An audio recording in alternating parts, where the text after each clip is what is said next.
여러분, 혹시 매일같이 확인하는 이메일함에 어떤 위험이 숨어 있는지 생각해 보신 적 있으세요? 세금 계산서 확인 요청, 급여 조정 안내, 같이 너무나 평범해서 무심코 누르게 되는 이메일 한 통. 이게 사실은 회사 전체를 위험에 빠뜨리는 거대한 사이버 공격의 시작일 수 있습니다. 오늘 바로 그 교묘한 공격의 실체를 낱낱이 파헤쳐 보겠습니다.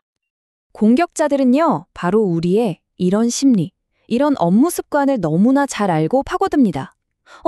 이건 빨리 확인해야 하는데? 라고 생각하게 만드는 바로 그 제목들이죠. 사실 우리가 무심코 이메일을 클릭하는 바로 그 찰나에 공격은 이미 시작된 걸지도 모릅니다. 이게 바로 기술적인 해킹을 넘어서 사회공학적 공격이 정말 무서운 이유예요. 네, 오늘 우리가 추적할 대상은요, 그냥 단순한 해킹 사건이 아닙니다. 아시아 전역의 아주 중요한 기관들, 그러니까 금융이나 정부기관을 타겟으로 그것도 여러 언어를 사용해서 동시에 진행된 아주 거대한 규모의 조직적인 피싱 캠페인입니다. 28. 자, 이 숫자가 뭘 의미할까요? 이게 바로 이번 캠페인 하나를 위해서 만들어진 서로 다른 피싱 페이지의 개수입니다. 그러니까 이게 그냥 한 번 하고 마는 단발성 공격이 아니라 얼마나 치밀하게 계획된 작정이었는지 이 숫자 하나만 봐도 알 수 있는 거죠. 이건 그냥 무차별적으로 막 뿌려대는 그런 스팸 메일하고는 차원이 다릅니다. 공격자들은 목표를 아주 잘게 쪼개서 중국어, 영어, 일본어 이렇게 세 개의 언어 그룹, 즉 클러스터로 나눠서 접근했어요. 마치 잘 나가는 다국적 기업처럼 아주 체계적으로 작전을 펼친 겁니다. 자, 이 그래프를 보시면 정말 흥미로운 점이 보입니다. 중국어하고 영어에 각각 12개씩, 그리고 일본어에 4개의 페이지를 할당했죠. 이걸 보면 공격자들이 각 언어권 시장에 어느 정도의 자원과 노력을 쏟아부었는지, 그들의 전략적인 우선순위가 뭔지 한눈에 파악할 수 있습니다. 자, 그럼 지금부터 이 거대한 작전의 실체를 한번 파헤쳐보겠습니다. 먼저 공격이 어떻게 시작되고 또 진화했는지 그들의 발자취를 깔아가 볼 거고요. 해커들이 어떤 기술적인 전략을 썼는지 깊숙이 들여다볼 겁니다. 그리고 가장 중요한 부분이죠. 우리 조직을 어떻게 지킬 것인가, 그리고 공격자들이 남긴 결정적인 증거인 침해 지표까지 순서대로 차근차근 분석해 보겠습니다. 모든 범죄가 그렇듯이 이 사이버 공격도 가만히 있지 않았습니다. 진화했죠. 처음부터 지금처럼 이렇게 정교했던 건 아니에요. 공격자들은 방어 기술을 계속 학습하고 또 시행착오를 거치면서 자신들의 전술을 끊임없이 발전시켰습니다. 그 흔적을 한번 따라가 보시죠. 이 타임라인을 쭉 따라가 보면 이 친구들이 얼마나 영리해졌는지 한눈에 보입니다. 처음에는 텐센트 클라우드처럼 비교적 쉽게 추적되고 차단될 수 있는 공용 서비스를 썼어요. 하지만 얼마 안 가서 자기들만 쓰는 맞춤형 도메인으로 옮겨갑니다. 이건 뭐랄까, 훔친 차를 버리고 추적이 거의 불가능한 대포차를 쓰는 거랑 똑같아요. 훨씬 더 잡기 어려워졌다는 뜻이죠. 바로 이겁니다. 핵심은 공격자들이 그냥 공격만 하는 게 아니라 우리 같은 방어 기술에 맞춰서 자신들의 전략을 계속해서 수정하고 발전시킨다는 점입니다. 더 효과적으로 공격하기 위해서 끊임없이 학습하고 적응한 거죠. 정말 끈질깁니다. 자, 이제 엔진룸을 열어볼 시간입니다.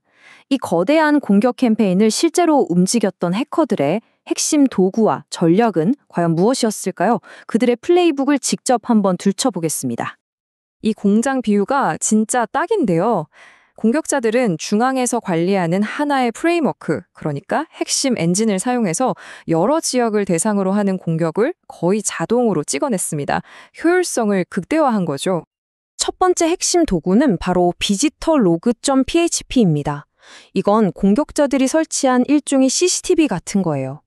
누가, 언제, 어떤 컴퓨터로 자기들이 파놓은 덫에 걸려들었는지 모든 정보를 샅샅이 기록하죠. 이 데이터를 보면서 공격의 성공률을 높이고 다음 타겟을 더 정밀하게 조준하는 겁니다. 그리고 두 번째, 다운로드 PHP. 바로 이 스크립트가 악성 코드를 실제로 전달하는 역할을 합니다. 근데 흥미로운 점은 공격자가 원할 때만 다운로드 기능을 켤 수 있다는 거예요. 보안 전문가들이 분석하려고 접속하면 기능을 싹 꺼버려서 흔적을 감추는 거죠. 정말 교묘한 방어회피 기술입니다. 이 표를 보면 이들의 치밀함이 그대로 드러납니다. 각 지역과 언어에 맞춰서 사회공학적인 미끼를 완전히 맞춤 제작했어요. 대만 직장인에게는 세금 계산서 목록 같은 걸로, 일본 직장인에게는 국세청 심사 같은 도저히 의심하지 않고 클릭할 수밖에 없는 그런 주제를 사용한 겁니다. 자, 이제 적을 알았으니까 우리도 방패를 들어야겠죠? 그들의 공격 방식을 역으로 이용해서 우리의 방어 체계를 어떻게 하면 더 단단하게 만들 수 있을지 그 방법을 알아보겠습니다. 완벽한 방어라는 건 사실 하나의 기술로 되는 게 아닙니다.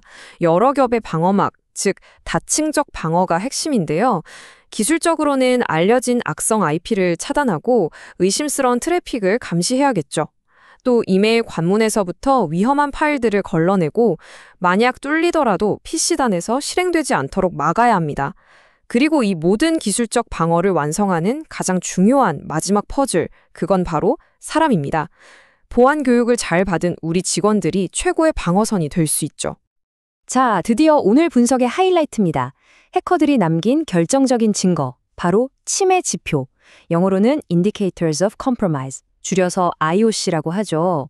이건 마치 범죄 현장에 남은 지문이나 발자국과 같아요. 이 정보를 활용하면 우리 시스템에 이 공격자들이 이미 침투했는지 확인할 수 있고 앞으로의 공격을 막을 수 있는 가장 확실한 무기가 됩니다. 지금부터 보여드리는 정보는 이번 분석에서 찾아낸 가장 핵심적인 증거들입니다. 공격자들이 남긴 디지털 흔적 그 자체라고 할 수 있죠. 보안 담당자분들은 특히 집중해서 봐주시기 바랍니다. 이 세 개의 IP 주소, 이게 바로 각 언어 클러스터의 핵심적인 명령, 제어 서버, 그러니까 C2 서버입니다. 방어팀이 가장 먼저 차단하고 예의주시해야 할 최우선 목표물들이라고 할 수 있습니다. 바로 이 화면, 이게 오늘 분석의 가장 중요한 결과물입니다. 이 캠페인에 사용된 악성 도메인과 IP 주소의 전체 목록이에요. 이건 그냥 데이터가 아닙니다. 여러분의 조직을 지킬 수 있는, 당장 쓸 수 있는 실질적인 무기입니다. 지금 바로 이 목록을 여러분의 방화벽과 보안 시스템에 적용해서 공격자들이 우리 네트워크에 발붙일 곳이 없도록 만들어야 합니다.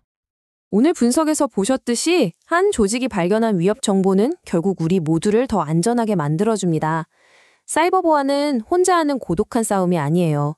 이렇게 함께 정보를 공유하고 연대할 때 가장 강력한 힘을 발휘하는 일종의 팀 스포츠 같은 겁니다.